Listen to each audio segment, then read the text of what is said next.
Hola, ¿qué tal? Buenas tardes a todos y a todas. Feliz jueves de literatura argentina. Espero que estén muy bien. La clase de hoy es una clase singular, es una clase, se supone, por lo menos en los papeles, hay que ver después si lo cumplo, pero en los papeles debería ser una clase breve, porque bueno, lo cierto es que la clase de Urondo, como les dije la vez pasada, en realidad está pensada para ser trabajada en la misma clase que Walsh, ¿no? O sea, en realidad, la clase de Walsh suele durar una clase y media y la otra media se la dedicamos a Urondo. Así que bueno, en este nuevo formato virtual quedó un poco desfasado el tema, pero bueno, la clase de hoy, por lo menos en los papeles, insisto, debería ser más breve que la anterior. Eh, Antes de empezar, ¿tenía algún parroquial para decirles? Creo que no. Les quería decir, digamos, que vamos a empezar a trabajar con la obra de Urondo a partir como una especie de costado extraño, le entramos como de chanfle a la obra de Urondo, porque como ustedes bien saben, Paco Urondo fue, seguramente sepan mejor dicho, Paco Urondo fue poeta, eminentemente poeta, si bien como vamos a ver después, escribió prácticamente todos los géneros, lo cierto es que el único oficio en el que verdaderamente, creo yo, él se sintió a gusto siempre fue el de poeta, ¿no? Y nosotros no vamos a entrar por el lado de la poesía de su obra, sino justamente por el rincón más inhóspito, el menos visitado seguramente, que es su pequeña, porque consta de un solo libro, obra de no ficción. Me refiero concretamente a este libro que está acá, que se llama La patria fusilada. ¿Sí?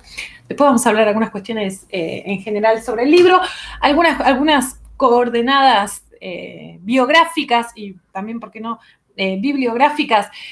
Urondo nació en 1930 y murió también en 1976.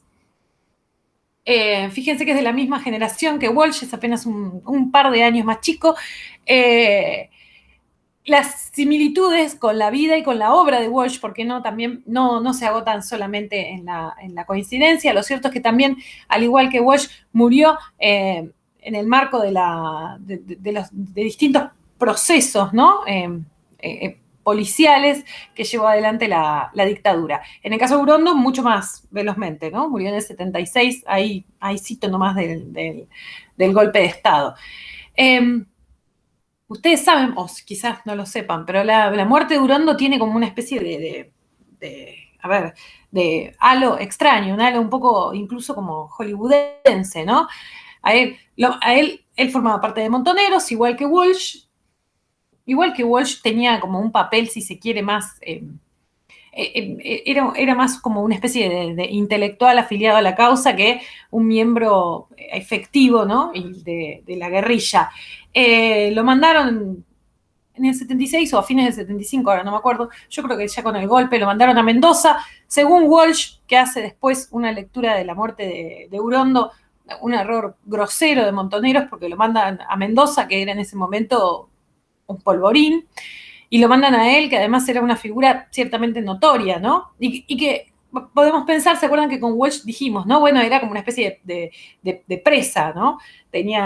Por eso habían puesto toda la carne al asador en el operativo en el que buscaban bajarlo. Bueno, sin llegar a esos extremos, sin lugar a dudas, Urondo era una persona reconocida y lo mandaron a Mendoza, que era territorio claramente enemigo.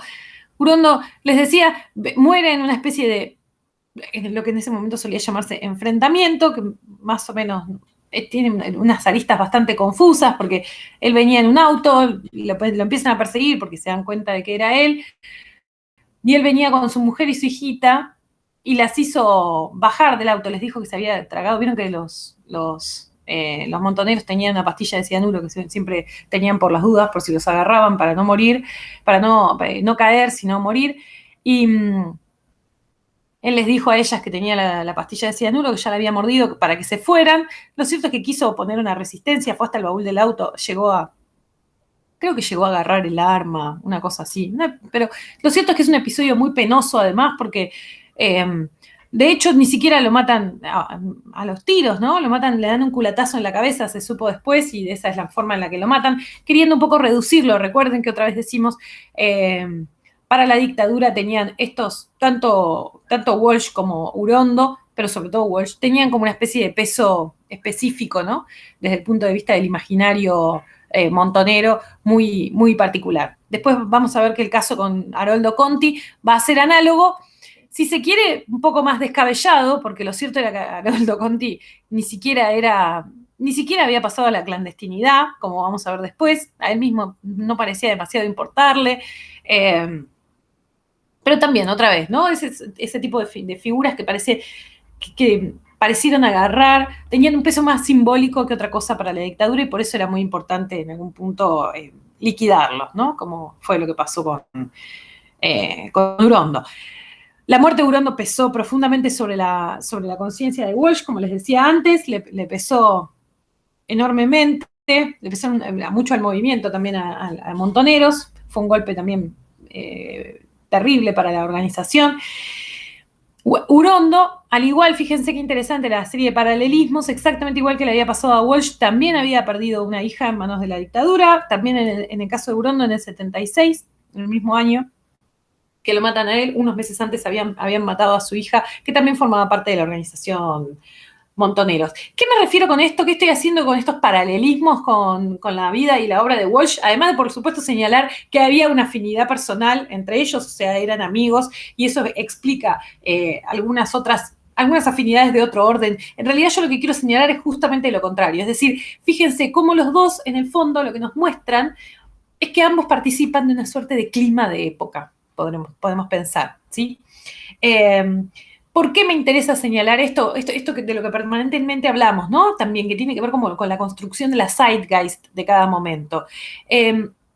Me interesa porque esa zeitgeist concreta de la que participan tanto Urondo como Walsh es la que vamos a considerar que es para nosotros la dominante de este periodo, la dominante de nuestra unidad 3, justamente que tiene que ver con los diálogos que se tejieron en las décadas del 50, pero sobre todo a partir del 60 y del 70 entre la literatura y la política, ¿no? Y esta idea de que la literatura debía estar en cierta medida puesta al servicio de la política.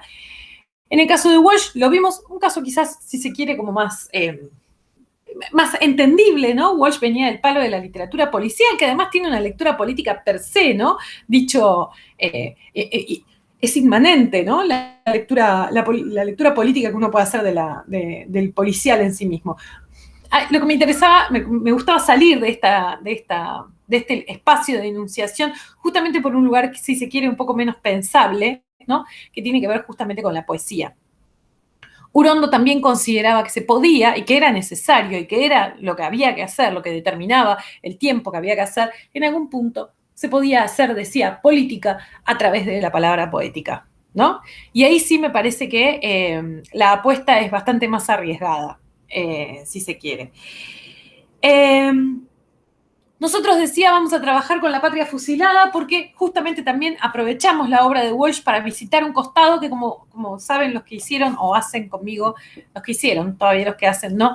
Conmigo literatura latinoamericana es un costado que me interesa mucho, son los diálogos que se establecen entre la realidad y la ficción y ese territorio, ¿no? Esa tierra media que hay entre ambas instancias.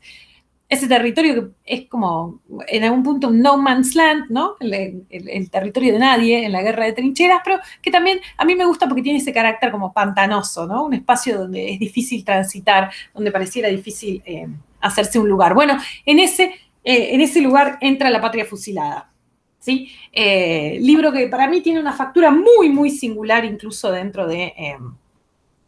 dentro del conjunto de la obra no ficcional que puede encontrarse sobre todo alrededor de las décadas del 60 y del 70. En el Classroom les dejé un par de cosas. En particular, quería que vieran, si tienen ganas y tiempo, un documental muy lindo sobre la vida de Paco Urondo que se llama Urondo, la palabra justa. Este es un documental que está en YouTube, está entero en YouTube, si no lo cortaron en los últimos tiempos. La última vez que chequeé estaba entero. Me parecía que era también una linda forma de tratar de ver cómo se establecen esos diálogos, ¿no?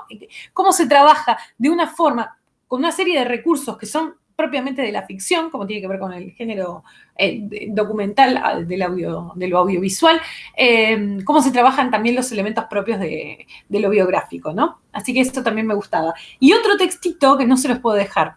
Les dejé un par de cosas después que ahora voy a hablar sobre eso, pero quería, en relación a esto, por supuesto no se consigue digitalizado, este libro que se llama Hermano Paco Urondo, que viene justamente en la misma línea de indagaciones, que es un libro que escribió Beatriz Urondo, la hermana de Paco, junto con Germán Amato, el hijo de Beatriz, o sea, el sobrino de Paco Urondo.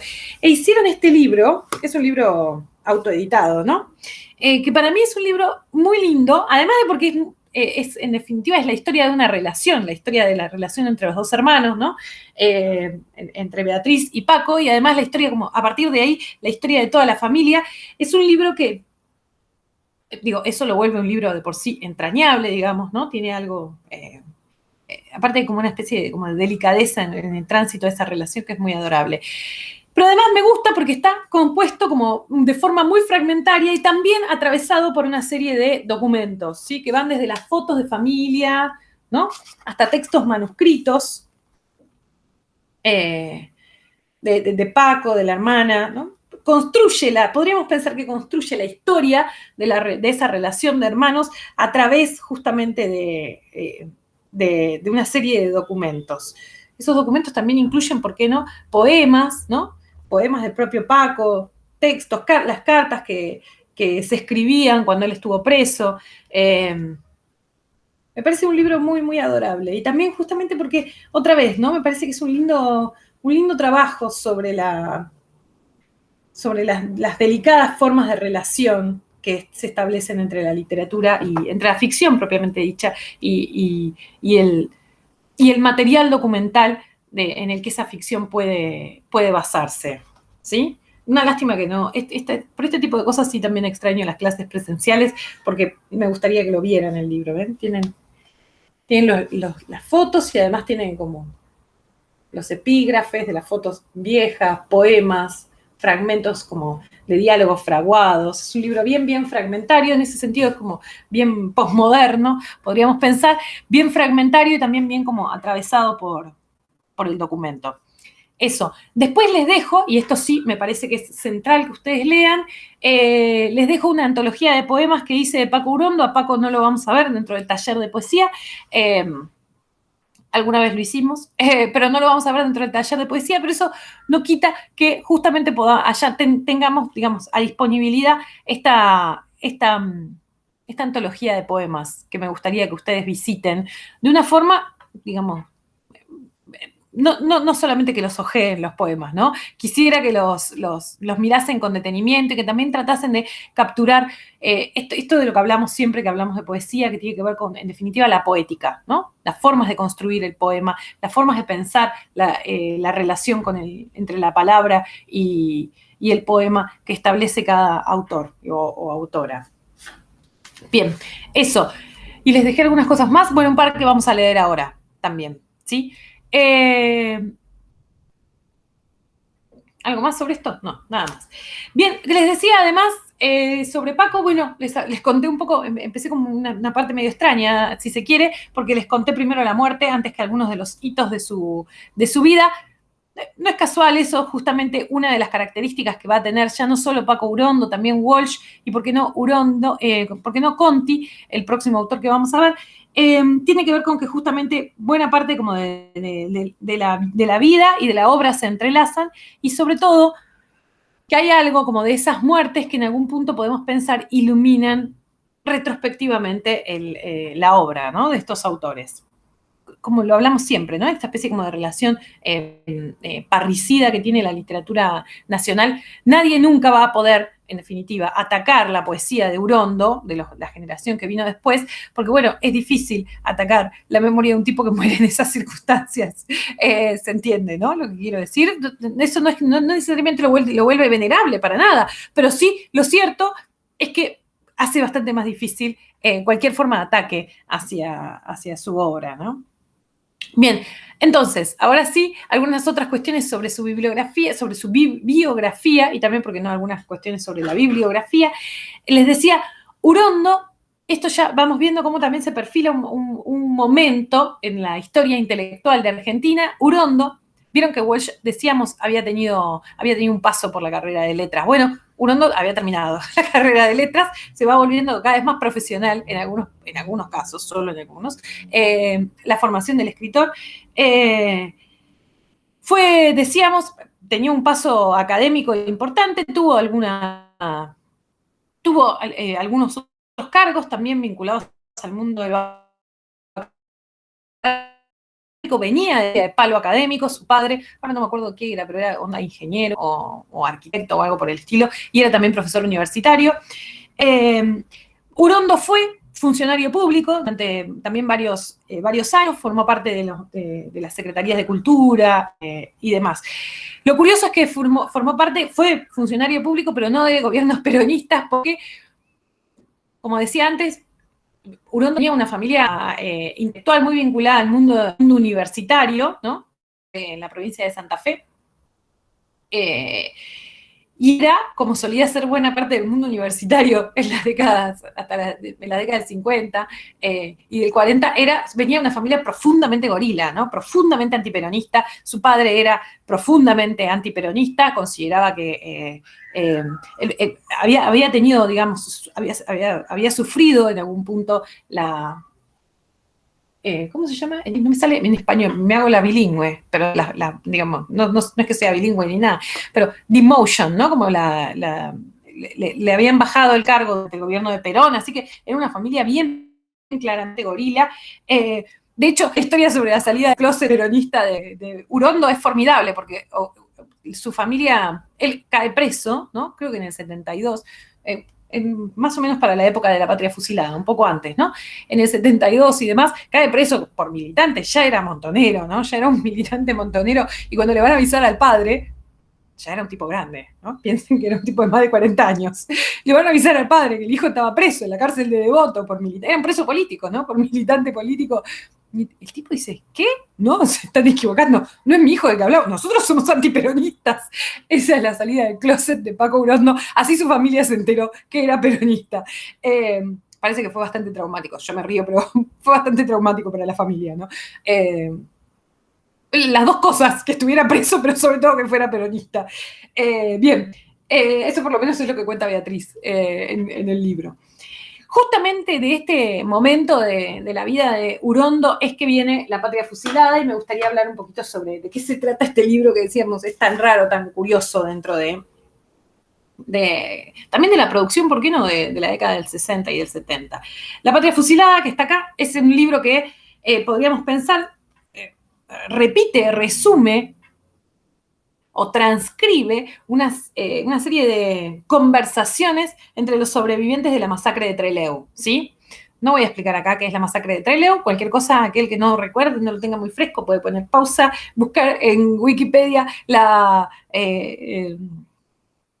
porque si no, digamos, todo termina ampliándose demasiado, ¿no? Pero bueno, decía, los sobrevivientes de la masacre de Trelew tienen entre sí esta charla que está mediada por la figura de Urondo, que funciona casi como una especie de croupier, ¿no? Que les va dando el pie y les va tratando, como él va a decir, ¿no?, de ir organizando esa reconstrucción de los hechos vinculados a la masacre.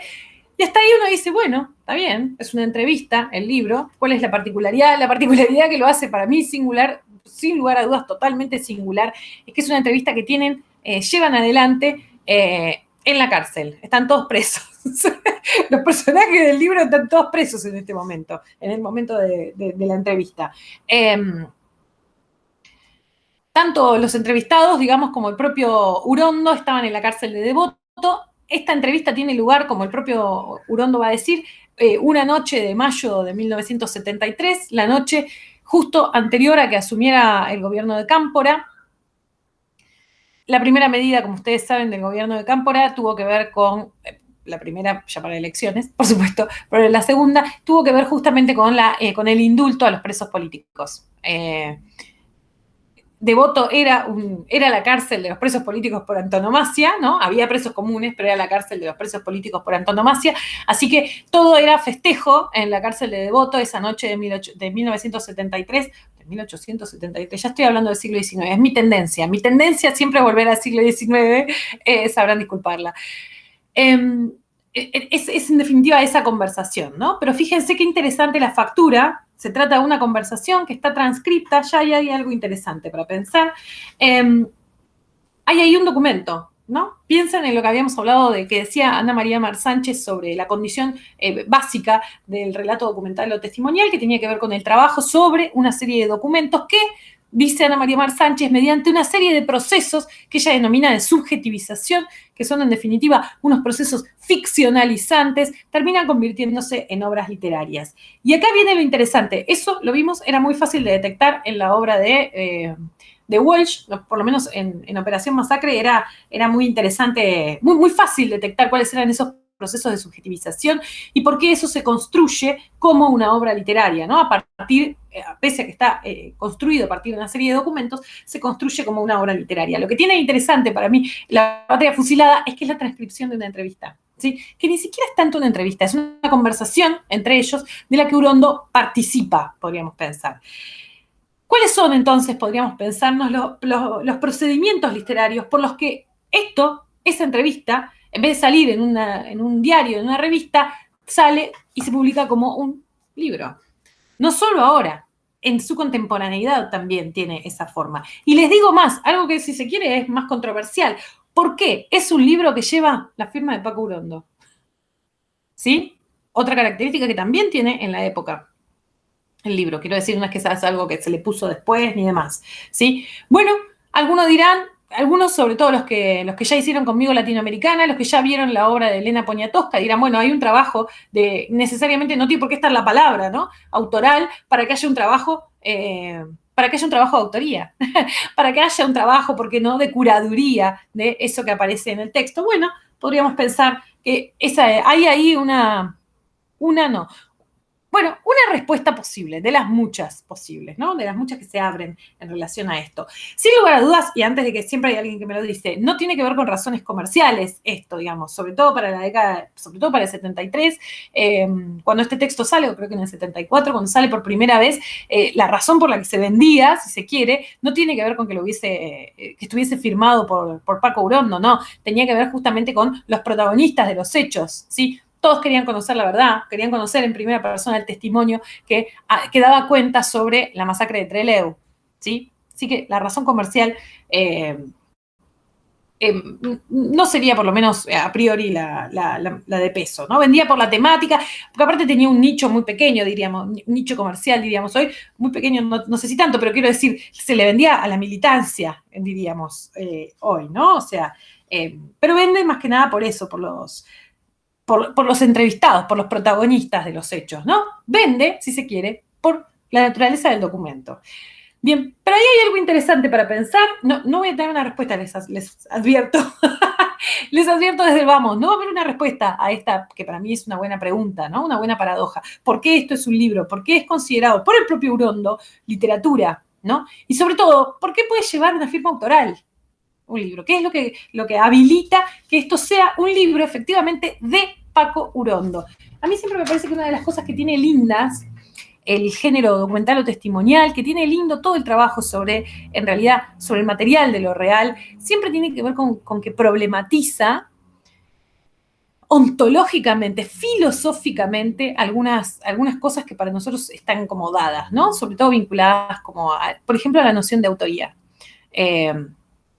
Los que ya hicieron conmigo Poniatowska, los que hagan conmigo este año también, Poniatowska, literatura latinoamericana, vamos a ver justamente el caso de Poniatowska, que también en algún punto hay una de sus formas de trabajo sobre lo documental o testimonial, justamente lo único que hace es, en definitiva, reunir una serie de testimonios, organizarlos de una manera. Y ese libro también lleva la firma de Elena Poniatowska, ¿sí? ¿Qué es lo que significa ser el autor de un texto? En definitiva, ¿no? Que me parece a mí que es la pregunta ontológica del género documental o testimonial por antonomasia, ¿sí? Ya vimos algunas preguntas muy interesantes que se tenían que ver justamente con el valor de verdad del texto que aparecían planteadas con Operación Masacre, ¿no? Esta idea de, bueno, ¿qué estoy presentando? ¿Estoy presentando algo que es una verdad o estoy presentando, como parece, ¿no?, ser la respuesta de Walsh, bueno, una versión de los hechos que viene a contestar, viene a discutir la versión hegemónica sobre algo? Yo creo que Urondo opta también por esta serie. Este es uno de los procedimientos de ficcionalización del libro, si se quiere, ¿sí? La idea de su constitución como libro y además la idea de que tenga una firma autoral, ¿no? Esa es una de las cosas que lo terminan de constituir le terminan de constituir esta especie de carácter anfibio entre el documento y la ficción que construye cualquier género documental o testimonial. En ese sentido, podemos pensar que el gesto de pensarlo como libro no es un gesto que esté lejos de lo que hace Walsh cuando edita por primera vez Operación Masacre. ¿Sí? Operación Masacre, que como recuerden ustedes que también lo vimos la clase pasada, ¿no? Había tenido ya circulación como notas, ¿no? Esa nota en el periódico sindical, de la que él mismo habla, esa serie de artículos concatenados que, digamos, agotaron en cierta medida su funcionamiento como artículo periodístico, ¿no? Su funcionamiento podemos pensar, su circuito como noticia, y lo agotaron, ¿no? Bueno, el gesto de publicar esto como libro, ¿no? De publicarlo con una firma, me parece a mí, es análogo al de Walsh cuando escribe Operación Masacre y lo publica como una unidad, ¿no? Como con estos altos procesos de ficcionalización, decíamos que lo construyen como un libro. O del propio Walsh, ¿se acuerdan que yo les decía? Creo que es sobre quién mató a Rosendo, que él decía, mis amigos me dicen, si yo le borrara los nombres propios, esto es una novela policial. Bueno, me parece a mí que es el gesto de publicarlo como libro, habla ya de un proceso de ficcionalización, que es en definitiva, me parece a mí, como bien claramente, parte del cambio de época, del espíritu de la época, de la zeitgeist de la época. Algo que, como nosotros venimos viendo desde hace bastante, empieza a pasar con el final de la Segunda Guerra Mundial, con la caída de los grandes relatos, ¿no? Con la caída, por lo pronto, justamente de las nociones vinculadas a la verdad única, y entonces empieza a haber lugar para todos estos discursos, ¿sí? Que borronean los límites entre lo real y lo ficcional, pero que borronean también los límites entre el discurso objetivo y el subjetivo, ¿no? Esto lo vimos la clase pasada cuando pensábamos por qué el género documental o testimonial se corría, se abría del periodismo, ¿no? O sea, digo una verdad y no la digo desde el discurso, desde las formas de construcción de la verdad que tiene el discurso periodístico. Y ahí hay algo también para pensar en relación a esto, ¿no? Hay un cambio de época. Esto que decíamos va a terminar, lo veníamos viendo ya bastante, va a terminar como de hacer eclosión, podríamos pensar, hacia la década del 70, cuando justamente todas esas verdades cristalizadas, cosificadas, que podíamos pensar, terminan de volar por los aires, terminan de construir estos relatos fragmentarios, que me parece a mí son también signo de una época que yo, por lo menos desde mi perspectiva, y ahí sí hay mucha polémica en relación a la periodización que usa la sociología de la cultura, pero una época que para mí en el fondo seguimos viviendo, ¿sí? Esta época de borroneo entre lo real y lo ficcional, esta época de borroneo total entre lo público y lo privado, ¿no? Y de hecho, si se ponen a pensar, ya habíamos hablado, ¿no? Sobre el prólogo de Operación Masacre, ¿no? Donde hay como bien claro el borramiento entre lo público y lo privado. Yo quiero jugar al ajedrez. Y acá vienen estos a decirme que hay un fusilado que vive, ¿no? Y ahí es como una especie de la trompada que le da lo real a la ficción para moverse, para motorizarse. Y yo creo que también en esto, en esta situación que usa la patria fusilada como motor, también aparece ese borramiento, ¿no? Porque fíjense que es una conversación, él mismo lo va a plantear en el prólogo que nosotros vamos a leer, es una conversación hasta, si se quiere, un poco íntima. Era la primera vez que se volvían a juntar los sobrevivientes, la primera vez que trataban entre todos de reconstruir lo que les había pasado entre Leo, y es una situación muy íntima, ¿no? Están en una celda, en la cárcel.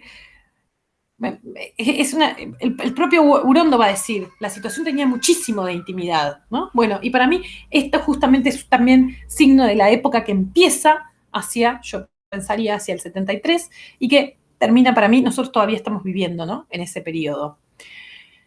Algunos van a decir que se llama posmodernidad, otros le pondrán modernidad tardía, otros le pondrán, no sé, modernidad líquida, dirá Zizek.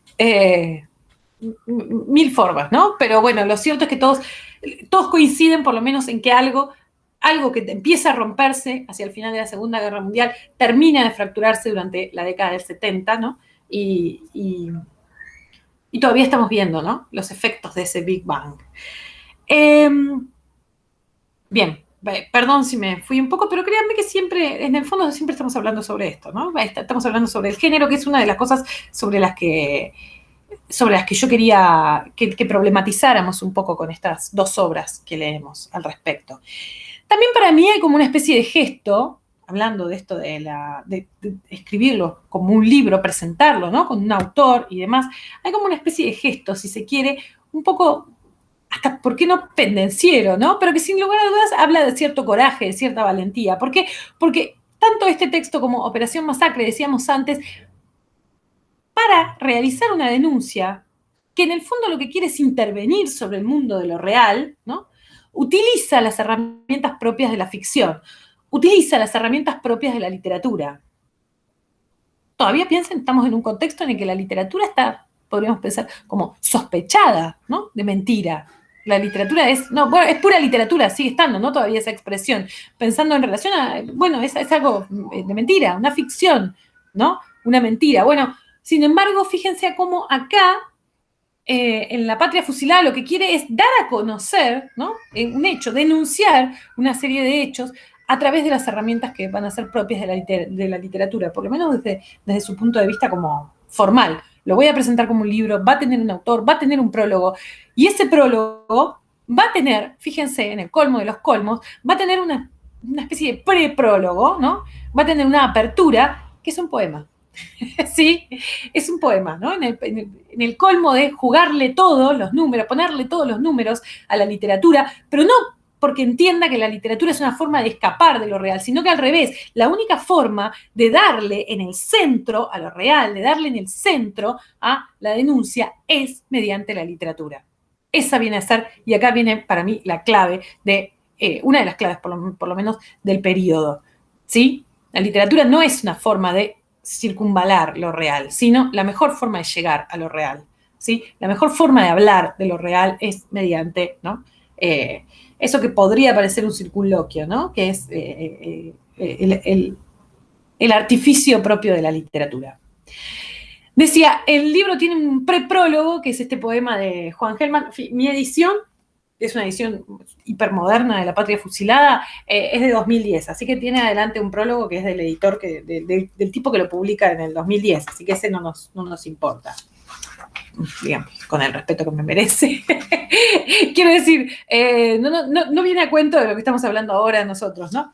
Pero sí tiene decíamos, este preprólogo que estaba en la edición original, la edición de la que está a cargo Urondo, ¿sí? Ahí sí, con su carácter autoral.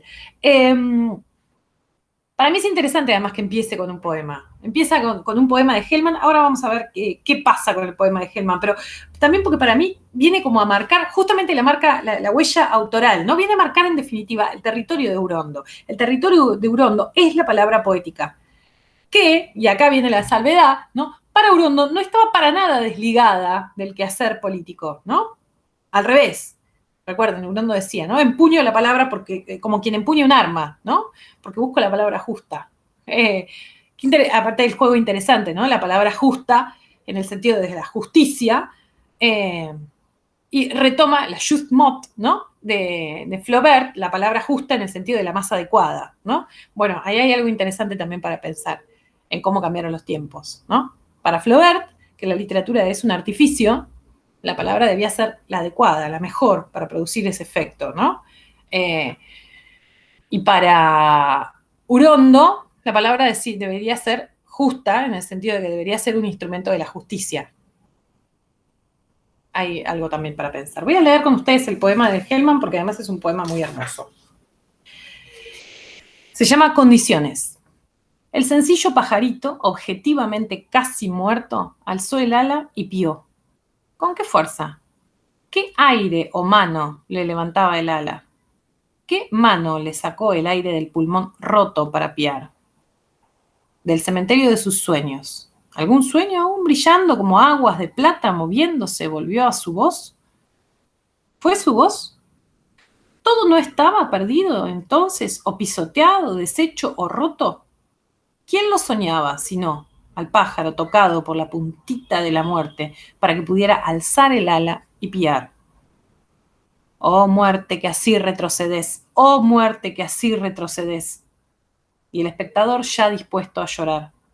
¿No fue ayudante o cómplice de la que se llevaba al pajarito objetivamente casi muerto? El cielo, a los ojeajes de dolor y de sueño bajo las condiciones objetivas, ¿no será oportunista? Por falta de memoria o miedo, ¿quiere enterrar al ave?